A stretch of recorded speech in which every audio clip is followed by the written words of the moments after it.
standing in front of Squirrel Inn. This was built in 1916 by the Bodine family, specifically for women who were being trained in the gardening and horticultural program that was designed by the Bodines.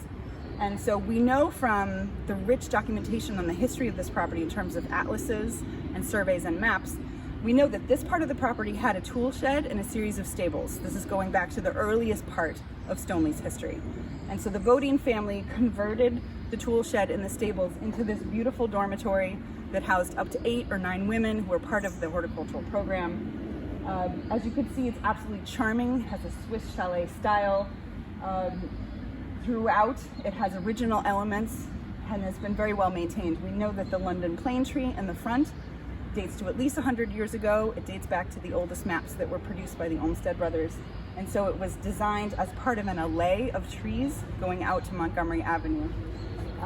And I'll also note that, as I mentioned before, the reason why this dormitory is so interesting in terms of how compelling Stoneleigh's history is because the women who lived here were feeding Lower Merion during time of hardship during World War I.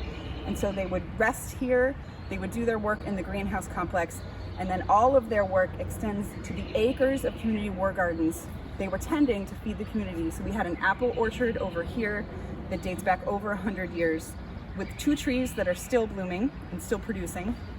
And then next to the orchard was a series of 2.5 acres of community war gardens, vegetables, fruits. And we also know that across Spring Mill there was another acre. So the production of food from Stoneleigh during World War I is significant, and it's something that had been a history that was lost to the community over time.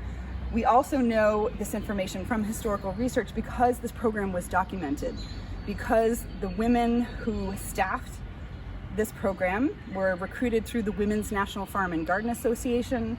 They were also recruited through the Pennsylvania School of Horticulture for Women. So these were some of the earliest organizations that were developed to support women who were developing careers in farming and gardening. And so if you want to look at the history of World War I, the history of community resilience around that time, the history of how women were being trained for careers that they had not been open to before, Stoneleigh is a great example, and it's still intact. This landscape and its history tells us the story.